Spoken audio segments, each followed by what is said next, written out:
السلام علیکم ورحمۃ اللہ وبرکاتہ۔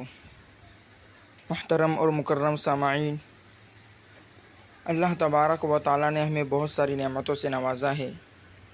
انہی نعمتوں میں ایک نعمت ہے مال۔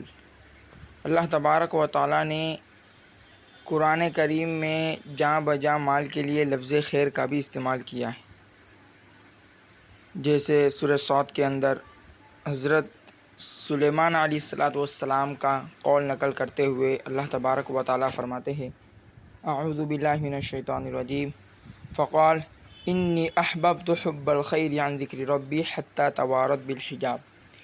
اسی طرح سے سورہ عادیات کے اندر آپ دیکھیں تو اللہ تبارک و تعالیٰ فرما رہے ہیں: وَإِنَّهُ لِحُبِّ الْخَيْرِ لَشَدِيدٌ، اور البتہ بے شک آدمی مال کی محبت میں بہت ہی زیادہ سخت ہے، یعنی بہت زیادہ مال سے محبت کرتا ہے، تو اس کے لیے لفظ خیر استعمال ہو رہا ہے۔ اور اسی طرح سے میرے دوستو، قرآن کریم نے مال کو، اولاد کو فتنہ بھی بتلایا۔ خود 28 پارے میں آپ دیکھ لیجئے، سورہ تغابن میں اللہ تبارک و تعالیٰ دوسرے رکوع میں ارشاد فرماتے ہیں: انما اموالکم واولادکم فتنہ، کہ تمہارا مال اور تمہاری اولاد تمہارے لیے ایک آزمائش ہے۔ تو دوستو، یہ ایک مال آزمائش ہے ہمارے لیے۔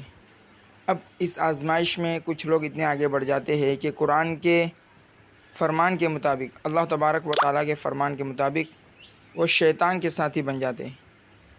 خود 15ویں پارے میں آپ دیکھ لیجئے، 15واں پارہ سورہ بنی اسرائیل کے تیسرے رکوع میں اللہ تبارک و تعالیٰ ارشاد فرما رہے ہیں: ان المبذرین کانوا اخوان الشیاطین، کہ جو تبذیر کرتے ہیں، جو لوگ اسراف کرتے ہیں، وہ شیطان کے بھائی ہیں۔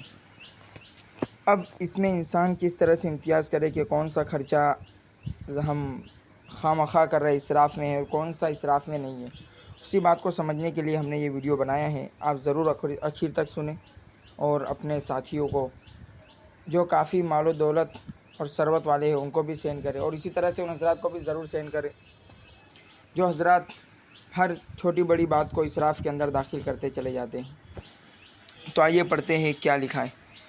ضروریات زندگی میں اسراف اور کشادگی یعنی فراخ دلی میں فرق کس طرح کیا جائے۔ بعض لوگوں کے دلوں میں یہ خلجان رہتا ہے کہ شریعت میں ایک طرف تو فضول خرچی اور اسراف کی ممانعت آئی ہے، اور دوسری طرف یہ حکم دیا جا رہا ہے کہ گھر کے خرچ میں تنگی مت کرو بلکہ کشادگی سے کام لو۔ اب سوال یہ ہے کہ دونوں میں حد فاصل کیا ہے؟ کون سا خرچہ اسراف میں داخل ہے اور کون سا خرچہ اسراف میں داخل نہیں؟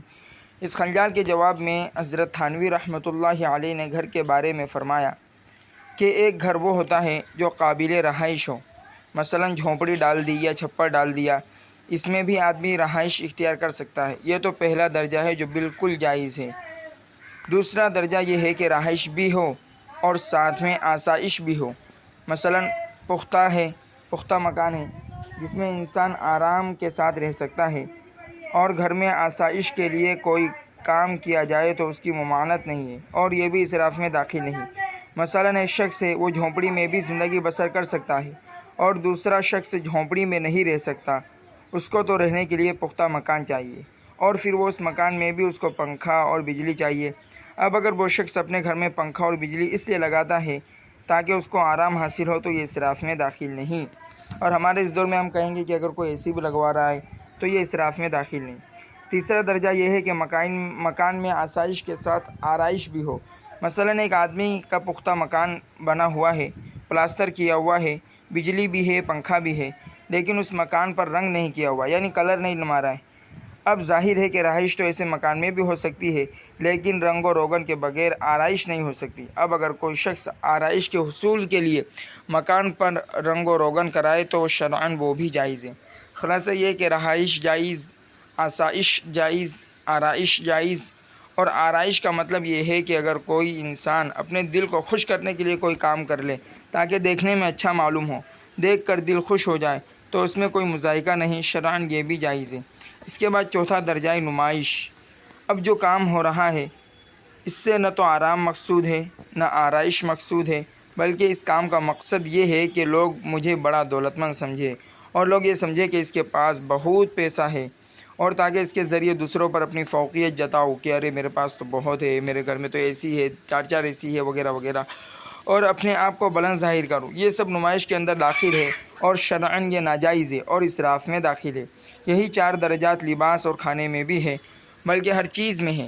ایک شخص اچھا اور قیمتی کپڑا اس لیے پہنتا ہے تاکہ مجھے آرام ملے اور تاکہ مجھے اچھا لگے اور میرے گھر والوں کو اچھا لگے اور میرے ملنے جلنے والے اس کو دیکھ کر خوش ہوں، تو اس میں کوئی مذائقہ نہیں۔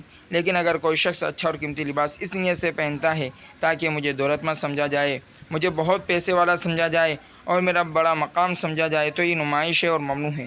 یہاں رک کر ہم اپنی طرف سے بات بڑھا رہے ہیں کہ آج ہمارے جو نوجوان ہیں وہ اکثر لباس وہ پہنتے ہو جو فیشن والا ہو تاکہ لوگ انہیں فیشنیبل سمجھے، چاہے یہ کپڑا کتنا ہی سستا کیوں نہ ہو، یہ نمائش کے اندر داخل ہو اور اس کا آپ کو گناہ ملے گا۔ یہ بات آپ یاد رکھیں، کیونکہ آپ کا ارادہ ریاکاری کا ہے، اور ظاہر ہے ریاکاری سے 1 روپیہ دیا جائے یا 1 کروڑ روپیہ، دونوں ہی انسان کے لیے وبال جان بنے گا۔ اسی طرح سے آپ لوگوں کو دکھلانے کے لیے، لوگوں کے درمیان نمائش کے لیے چاہے 100 روپے والا کپڑا پہنیں یا 5000 والا، اگر آپ کی نیت غلط ہے تو پھر آپ ضرور گنہگار ہوگے۔ آئیے اب پڑھتے آگے کیا لکھا ہے۔ اسی طرح حضرت تھانوی رحمۃ اللہ علیہ نے اسراف کے بارے میں ایک واضح حد فاصل کھینچ دی کہ اگر ضرورت پوری کرنے کے لیے خرچ کیا جا رہا ہے یا آسائش کے حصول کے لیے یا اپنے دل کو خوش کرنے کے لیے آرائش کی خاطر کوئی خرچہ کیا جا رہا ہے، وہ اسراف میں داخل نہیں۔ پھر مفتی تقی عثمانی صاحب اپنا ایک واقعہ بیان فرما رہے ہیں کہ میں ایک مرتبہ کسی دوسرے شہر میں تھا اور واپس کراچی آنا تھا، گرمی کا موسم تھا۔ میں نے ایک صاحب سے کہا کہ ایئر کنڈیشن کوچ میں میرا ٹکٹ بک کرا دو، اور میں نے ان کو پیسے دے دیے۔ ایک دوسرے صاحب پاس بیٹھے ہوئے تھے، انہوں نے فوراً کہا کہ صاحب یہ تو آپ اسراف کر رہے ہیں، اس لیے کہ ایئر کنڈیشن کوچ میں سفر کرنا تو اسراف میں داخل ہے۔ بہت سے لوگوں کا یہ خیال ہے کہ اگر اوپر کے درجے میں سفر کر لیا تو یہ اسراف میں داخل ہے۔ خوب سمجھ لیجئے، اگر اوپر کے درجے میں سفر کرنے کا مقصد راحت حاصل کرنا ہے، مثلا گرمی کا موسم ہے، گرمی برداشت نہیں ہوتی، اللہ تعالیٰ نے پیسے دیے ہیں، تو پھر اس درجے میں سفر کرنا کوئی گناہ اور اسراف نہیں ہے۔ لیکن اگر اوپر کے درجے میں سفر کرنے کا مقصد یہ ہے کہ جب میں ایئر کنڈیشن کوچ میں سفر کروں گا تو لوگ یہ سمجھیں گے کہ یہ بڑا دولت مند آدمی ہے، تو پھر وہ اسراف اور ناجائز ہے اور نمائش میں داخل ہے۔ یہی تفصیل کپڑے اور کھانے میں بھی ہے۔ اللہ تبارک و تعالی ہمیں کہنے سننے سے زیادہ عمل کی توفیق عطا فرمائے۔ السلام علیکم ورحمۃ اللہ وبرکاتہ۔